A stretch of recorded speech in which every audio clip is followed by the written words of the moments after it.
It does sound that the binational solution, a two-state solution, is the one that's a no-brainer for most people. But you offer here a counter-argument which is interesting, and I would love to expand on it more, that this won't work. A binational solution won't work. Can you expand a bit more on this?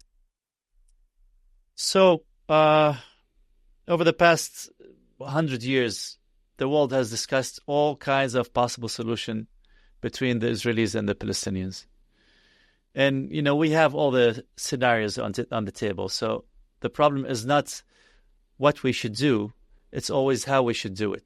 So no matter which of these we pick, we don't have the tools to do them, at least from the Palestinian side. Whatever we agree on with the Palestinians, I don't think they have anyone who's credible enough to promise and deliver on whatever they promise. But to the binational state idea, and for those who are listening who don't know, binational means that Israel and the Palestinians live in one state, a binational state where it's both Jews and Arabs, all of them as equal citizens. Now, if you play this scenario out to the end, what would the state be called? What would the flag of the state look like? What would the national emblem of the state look like? What would the official language look like? Which day would be the official holiday? Friday for the Muslims or Saturday for the Jews?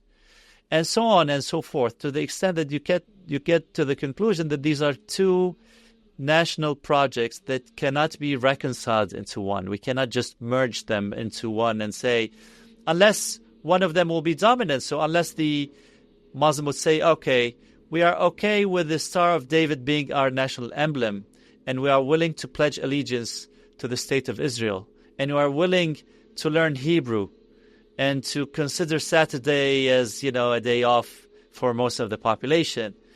Unless the Palestinians do that, how else can they live in a state and consider it their own? And vice versa, if we assume that this state is Palestine, then you're asking Jews to consider a mosque, which is the Dome of the Rock, to be their national emblem. And, the flag will be the Palestinian flag, and the Constitution will say Islam is a source of legislation.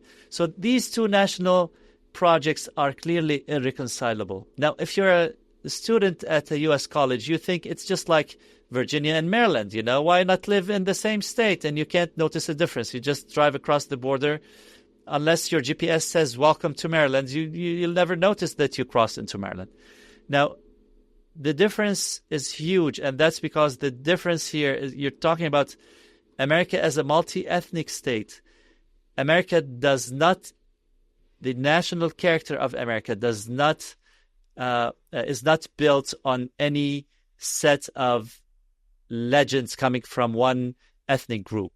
So if you become American, you pledge allegiance to a document that was written 200 years ago that's called the Constitution, and this document says liberty, freedom, and pursuit of happiness, and this is what being American means, and this is being a patriotic American. Now, in other countries, whether Denmark or Israel or France or Germany, that's not how their countries were formed. Their countries were formed based on a legend that, Charlemagne was our, founding king who founded France. And if you cannot become French if you're not really fluent in French.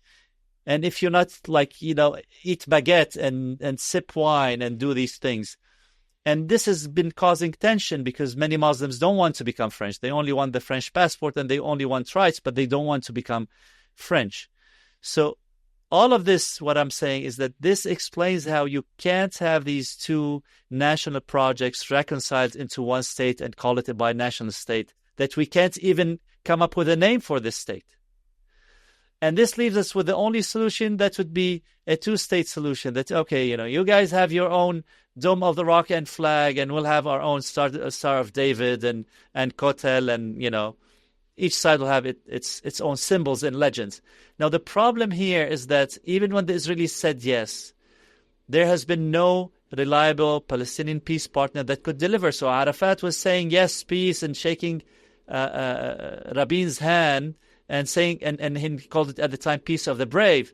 And while he was saying peace, Hamas was launching a suicide bombing terror campaign across Israel, killing Israelis. And the Israelis went to Arafat and said, you either control them and you speak on behalf of all Palestinians, or we will control them. And Arafat didn't control them. So this is why the two-state failed. Now, to my mind, if you want to have a two-state, one state is functioning. We know that. We have Israel. The other state has never functioned in its life. There's not a single functional Palestinian institutions, let alone a state. You can have a state even if it's not sovereign. You can think of Scotland, think of Catalonia. These are states. They're not sovereign, but they are states because they have their own parliament, they have their own prime minister, they have so many vestiges of a state, even if they're not sovereign. So with the Palestinians, we're not there yet. Let alone sovereignty. Now, the problem is that when Palestinians think of state, they immediately think of sovereignty. They think, okay, a state means that Israelis get out of every inch of land that we claim to be our own, and we are sovereign. And by sovereign, they don't mean that they have a government, they have an elected parliament. They just mean that they have a militia, and this militia might invite the RGC to, just sit in Ramallah and pick targets for the next war with Israel, whether it's Ben Gurion Airport or, the port of Haifa or whatever it is. So these are the ideas that we have for state. Now, the third idea that we had recently, which was called the plan of the century under Trump and his son-in-law, Jared Kushner.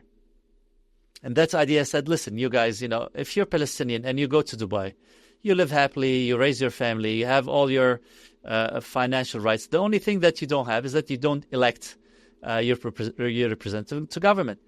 And this is the case for 95% of Arabs, or almost 100%. You have 21 states and the Palestinian Authority and the Arab League. None of them elects their governments. All of them are autocracies. So you're saying, okay, guys, you do not elect your government anyway. Just live here as permanent residents and raise your kids and benefit from whatever largesse the state of Israel can offer you, and the amazing economy that it has, the amazing universities that it has. And the only thing that you won't have is that you won't be Israelis, because clearly you don't want to be Israelis, right?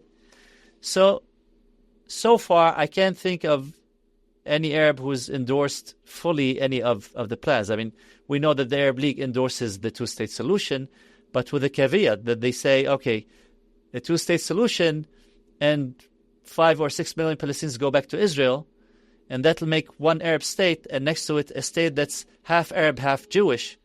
So it'll be, instead of calling it the two-state solution, we should probably call it the 1.5 and half state solution. I mean, 1.5 Arab, and then half Arab, and then half Jewish state.